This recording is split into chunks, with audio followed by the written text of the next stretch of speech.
দিকে দিকে মন্দিরে মন্দিরে পুজো দিচ্ছেন বিজেপি প্রার্থীরা। ছবিগুলো আপনারা দেখছেন এক এক করে। দুটো ছবি এই মুহূর্তে আপনারা দেখতে পাচ্ছেন। দুটো ছবি বহরমপুরে একাধিক মন্দিরে পুজো। সুব্রত মৈত্রর আগামীকাল গণনা, তার আগে আজ দলের নির্দেশে জয় প্রার্থনায় মন্দিরে মন্দিরে পুজো বিজেপি প্রার্থীদের। সকাল সকাল বহরমপুরের বিভিন্ন মন্দিরে পুজো দিলেন বিজেপি প্রার্থী সুব্রত মৈত্র। অন্যদিকে শঙ্কর ঘোষকে আপনারা দেখতে পাচ্ছেন, শিলিগুড়িতে পুজো দিলেন বিজেপি প্রার্থী শঙ্কর ঘোষ। কৌশিক আমাদের প্রতিনিধি আমাদের সঙ্গে রয়েছেন সরাসরি বহরমপুর থেকে। কৌশিক, একটা টেনশন রয়েছে সবারই, আগামীকাল রেজাল্ট হতে চলেছে বঙ্গযুদ্ধের, তার আগে এই মন্দিরে মন্দিরে পুজো কোন বার্তা দিচ্ছে?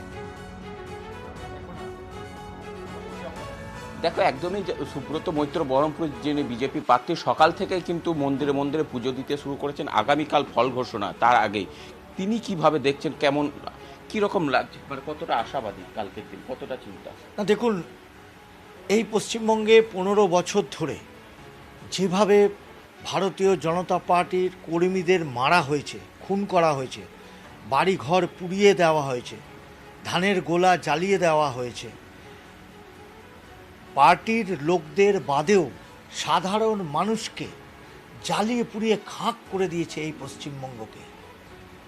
সেইখান থেকে নিষ্কৃতি পাওয়ার জন্য নির্বাচন কমিশন যেভাবে মানুষকে ভোট দানে সহায়তা করেছে, মানুষ যেভাবে পরিবর্তনের আশায় ভোট দিয়েছে, তাতে আমরা নিশ্চিত আগামী দিন ভারতীয় জনতা পার্টির সরকার আসবে এবং মানুষ চাইছেও তা।